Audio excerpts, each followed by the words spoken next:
century for our hearing, our understanding, and our discussion this morning. Jesus returned to Galilee, powerful in the Spirit. News that he was back spread through the countryside. He taught in their meeting places to everyone's acclaim and pleasure. He came to Nazareth, where he had been reared. As he always did on the Sabbath, he went to the meeting place. When he stood up to read, he was handed the scroll of the prophet Isaiah. Unrolling the scroll, he found the place where it is written, "God's Spirit is on me.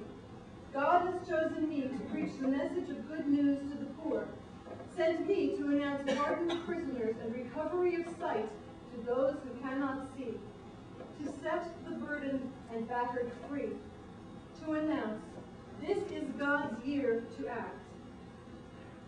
Jesus rolled up the scroll, handed it back to the assistant, and sat down. Every eye in the place was on him intent. Then he started in. "You've just heard Scripture make history. It just came true, just now, in this place." This is the gospel of Christ. Praise to Christ, Lord. Good morning, everyone. I have so much to say, but I'm going to keep it brief. I've been asked to do that. There's so much. This is such rich material to talk about. And we had been in Bible class, those of us who were here Tuesday night, we discussed words that heal and words that hurt. So I'd like to talk a little about that today, to continue what Rusty was talking about. But I'd also like to talk a little bit about how we come to this idea of separation, some of the ideas, because we couldn't be hurt if we didn't feel separate. So there are some teachings, as Paul has said, we are all part of one body, right? No one of us is more or less important than the other. And he teaches that in terms of the church. But I'd like to tell you that there are people who teach something called original guilt. We've all heard of original sin. But original guilt is the idea that at one time we were not embodied at all. We were just pure consciousness, pure energy. In whatever form you envision that, be it light, something unimaginable, love. And somewhere in that allness, there was a thought. What would happen if I became denser and had that kind of experience? And it was so. Now, in the process, in these teachings of becoming denser, becoming physical matter, becoming human, what happens is we think we're separate from God. And we never are, because that energy is God, and it is through everything in all the universe. So, what one does affects the other. And just as Paul said, what the hand does affects the heart, and so forth. What words we speak affect each other. What words we receive affect ourselves. How we hear and how we speak affects everyone. So I'd like to talk a little about that. First of all, in these teachings also, we're never separate from God. There's no way. You just can't be. And indeed, Christ has said, I believe, you can never depart and you can never return. We are one. So it's not merely Christian. It's a universal teaching that we are one. And we have this, the minute we enter the density of matter, we have this illusion of separation. So just, even if you don't believe that, just take it for a moment and let it sink in as a concept. So when you think about that, that means that anything I say to anybody ever, or any action I ever take, has that ripple effect that we've heard about, the butterfly effect. You do one thing over here, and a million years later, there's no life, there's life. Something is affected or changed. So I would like to talk a little bit about something called nonviolent communication today, which is an actual technique. I brought a book, if anybody's interested in looking at it later. It's by a man named Marshall Rosenberg, and it's a wonderful teaching. Basically, what do you think of when you think of nonviolent communication? Or violent conversation, dialogue, speaking. Patience. Patience. Being overly assertive. Not being overly assertive, so not being the aggressor in the conversation.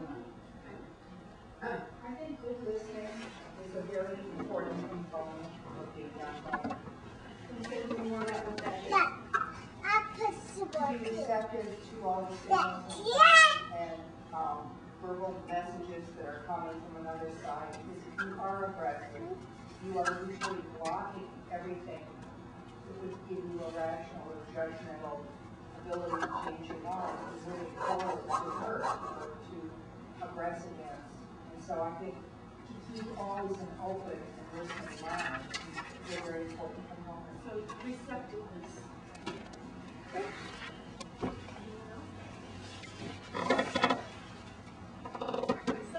In other words, just hear instead of having to be heard.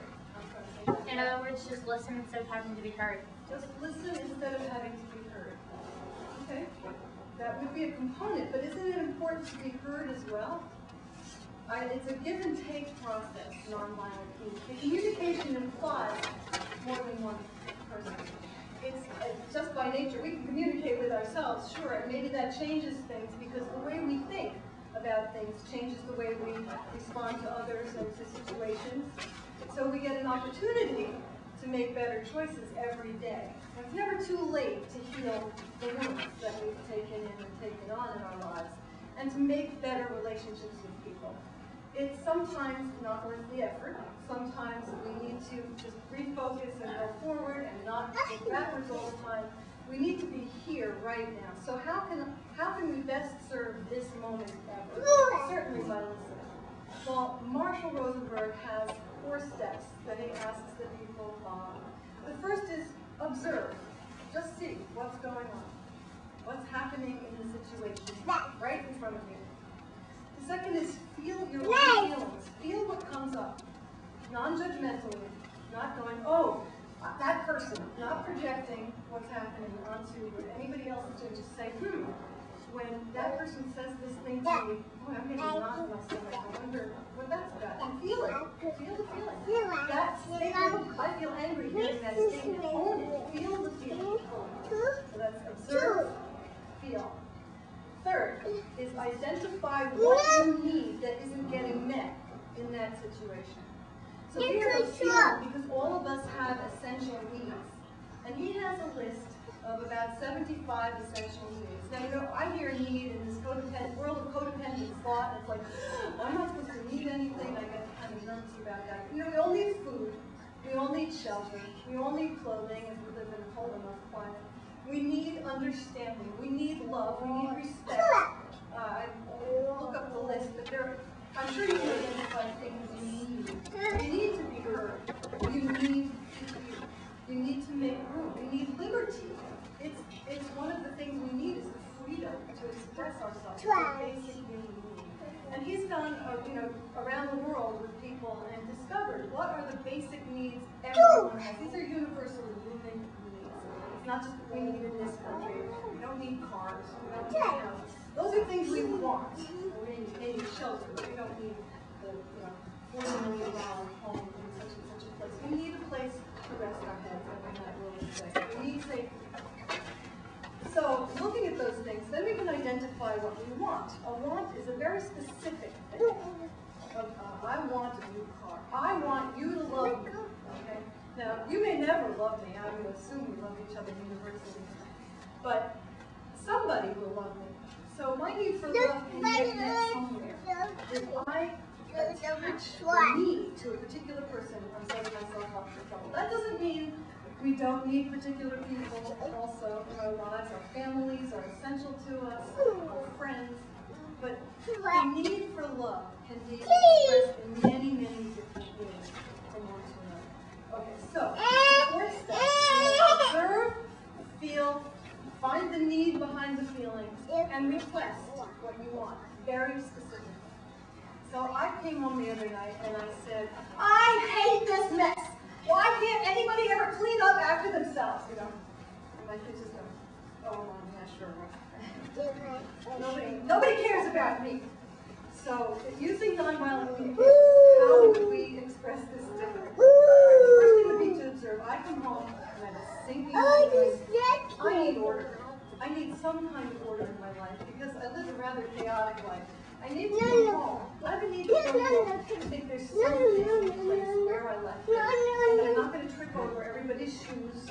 There's no danger in my home of fire because somebody left paper next to the stove, etc. I have a need for safety and organization. Now I would want to say, you kids are horrible, blah, blah, blah, put blame on them. I mean, isn't that how we think? That's my first response to anything. It's all about me, what somebody isn't doing for me.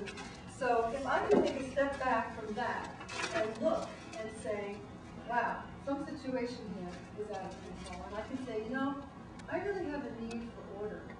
I've identified that I feel out of control here, and I've now expressed it in my head by screaming at my kids, or whatever. And that's not exactly the most useful way to approach it. So I can say instead, you know, I work really hard. When I come home, I have a need for order in my place of residence. Do you think you could throw the garbage in the garbage, take these pieces of trash and put them in the garbage, and you open a package, just throw away the wrapper every time? Do you think you could do that?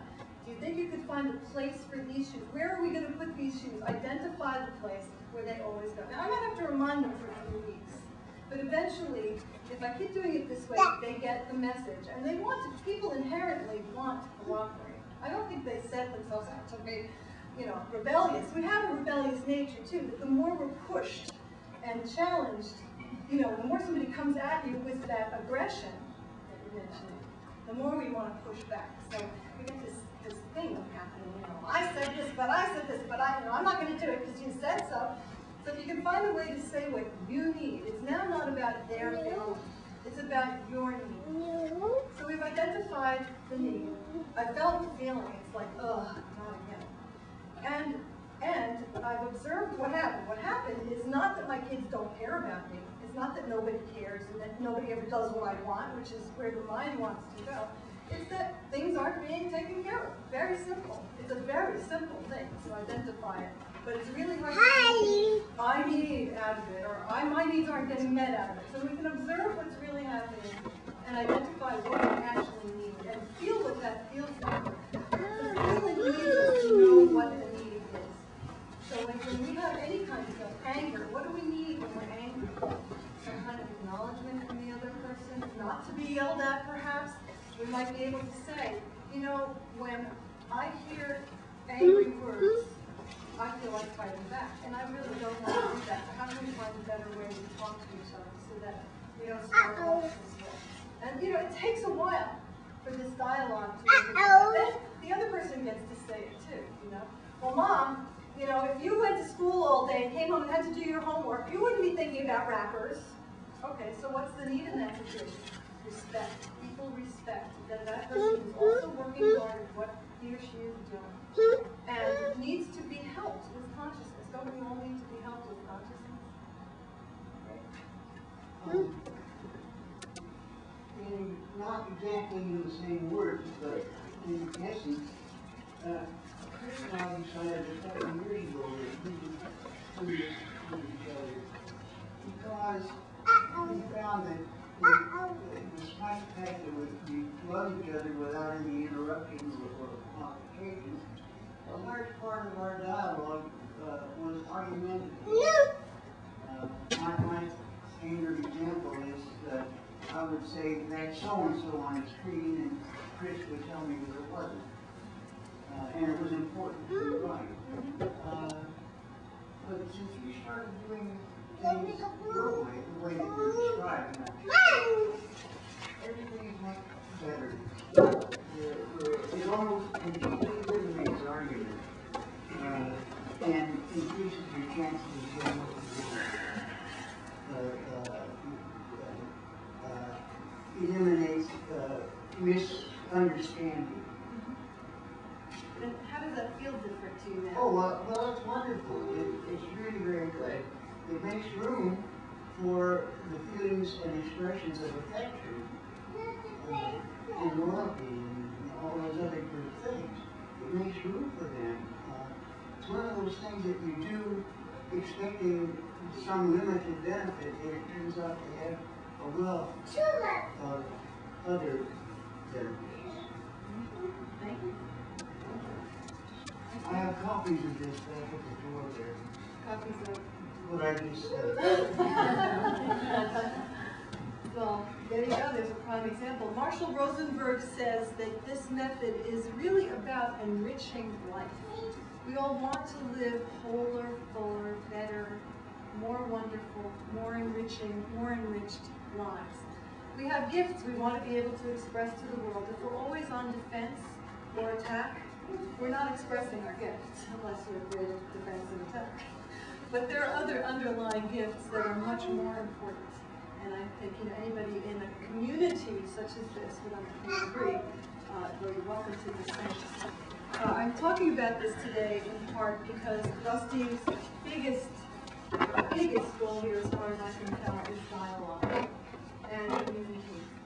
So we are using this method of nonviolent communication as a different way to enter into a dialogue with people we know, with people we don't know, in the world. Think about how different the world situation might be if we actually said to the American people, what do you need? Tell us what you need. And then listen, took the time to listen to their needs instead of saying, you need democracy, you need our weaponry, you need what we have to give, because you have to be just like us. Isn't that part of what gets us into trouble? And here we are in this amazing nation, this country, for whatever its flaws are, has this beautiful capacity to melt everything together, to synthesize the best, and unfortunately in some cases the worst, of the whole world, of all humanity. Look at what we bring together here in mixed races, in mixed cultures, and most of the time getting along pretty well. I look at my kids who have 9 heritages between them, and that's just Caucasian heritages, basically. We count Arabic as Caucasian. And then, my son is interested in Asian women, and I think, isn't that fantastic? I just have this beautiful vision of everybody melting together into a homogenous thing in time where we are all really, essentially, finding the commonality, whether it's physical or not. I think that's part of the essence of what goes on. Did you all see the sign blister? Are we blistering today? Are we shining? Are we brilliant? I think each one of us has resplendence, and learning to express ourselves the best way we can in terms of our truth, which is what identifying our needs is about, is part of being the brilliant, shining beings that we are. Just wanted to comment too. USA, Simon says that stands for Ultimate Self-Awareness. So we are in a great country which has great potential for all capacity, but we tend to forget, we tend to shut down and not be open to what real dialogue is about. So I want to thank all of you for the willingness to enter into dialogue here. I think it's been a huge, huge shifting force in my own life. I'm sure it has for you as well. Listening is not just about hearing another person's words. It's about receiving openly what they have to say. I've been blessed with some teachers who said, listen for the sake of listening. So we're not listening, ready to pounce back and say, yeah, I got the answer to that, which is really easy to want to do. We all do that. I know I do that. Sometimes it's really hard to just still the mind and say, okay, this person has something that needs to be said, and I just need to open my heart and listen and not take it personally. Which takes me to another teaching that I wanted to make. So wait, let's just review nonviolent communication steps. And this is a very long, a good learning process. There's a lot of classes around the world. He's got a beautiful website. It's www.cnbc.org, Center for Nonviolent Communication. And he has tapes and CDs and books and workbooks. And it's just a beautiful way of rethinking how we communicate. Observe what's going on. Observe the facts. Feel the feelings that come up, and from those feelings identify the need, and then request very specifically what it is you want. And understand too that wants and needs are very different things, as we said. But we can ask for what we want, but we might not always get it. We can almost always get what we need. You can't always get what you want, but you can get what you need. Indeed, in many teachings, everything that happens is exactly what we need. If we are all connected universally from spirit in some sense, manifested in dense physical matter where we've forgotten that connection, or we can't see through the if we can't see it, we can at least aspire to live as if we are all connected. So the other teaching is from the 4 agreements. How many of you know that? I'm just going to read you the 4 agreements. They're very, I have a little description inside my cover, and then we'll end what we can read today. These are important things, and I'll talk a little about these. So the first agreement is be impeccable with your word. Speak with integrity. Say only what you mean. Avoid using the word to speak against yourself or to gossip about others. Use the power of direction, truth, and love. So be impeccable of your what you can do. Can you think of times you're not? Anybody want to admit to them? What was your question? Can you think of times you're not impeccable with your word? There's a beautiful story about a teacher, some students, and he goes around saying, "That guy, he's so horrible. I hate him." And you know what he did? It's a total scene of taking someone down, which we all unfortunately do. This is one of the hardest things to do, and this is the commandment about not speaking against your neighbor. Okay, as well. It depends on how you view this, but all the teachings come together. So he finally feels bad. He goes to the teacher and he confesses. He says, "You know, I'm really sorry that I've done this awful thing and I've spoken badly. And the teacher says, "It's okay. I forgive you.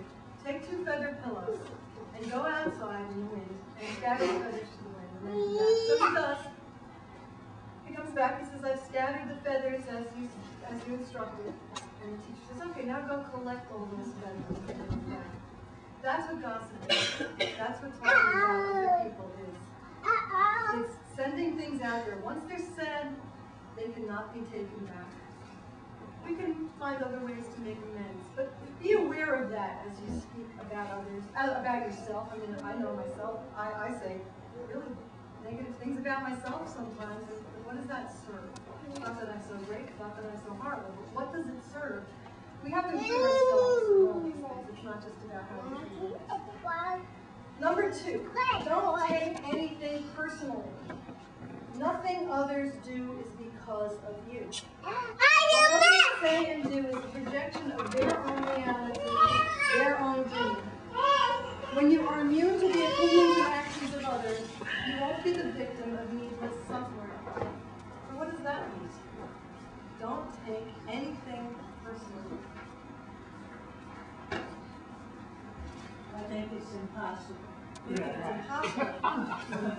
I agree. You agree? Yeah. Okay. I was trying to teach something similar to my son not too long ago. A lot of times he's very sensitive, and he hears people making comments, and even his own dad, like, you know, that I taught it to him in a way of what's on your screen, like right away realize it's his screen, he's projecting onto you. It's not necessarily anything you do. And that's the way I kind of explain it to him. To just realize it's what other people are seeing for whatever their own reasons, and it doesn't really have to have much to do with it. Makes me think how upset he was at that word that somebody did for his teachings. What was it? Distasteful. It was distasteful. He was so upset about that. So it fits right into what we're talking about.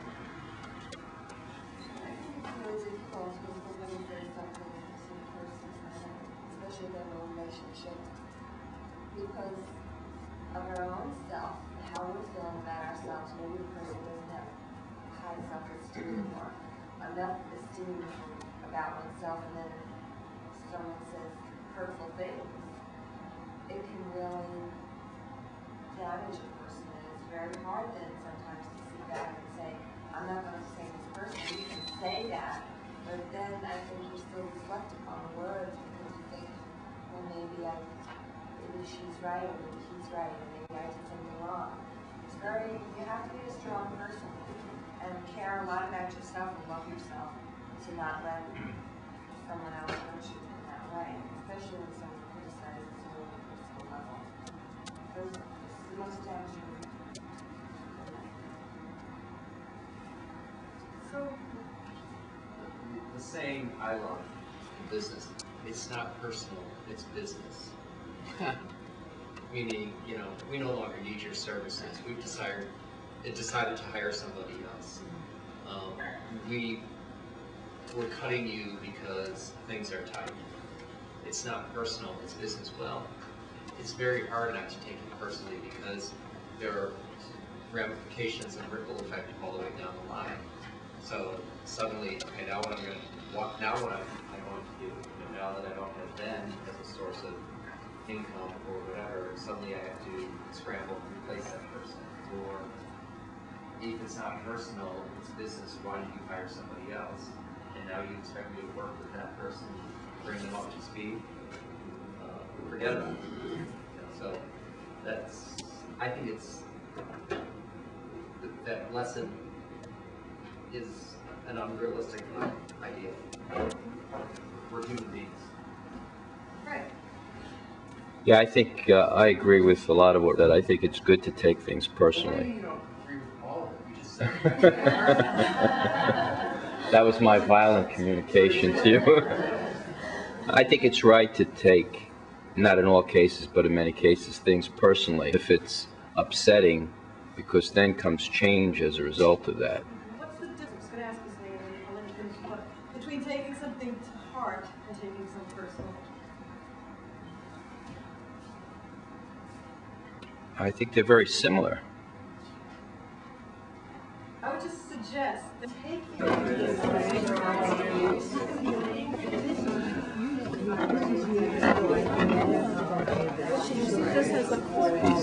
Peace out, Sam. Peace. Joanne, how are you? Good, everything, thank you. Peace, beautiful. Go ahead and enjoy the pie. Peace, family. Peace be with you. Peace, Irene. Peace, Rex.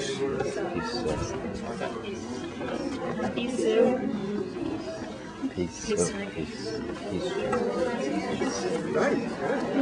Peace, Peace. That was a wonderful sharing. That was great.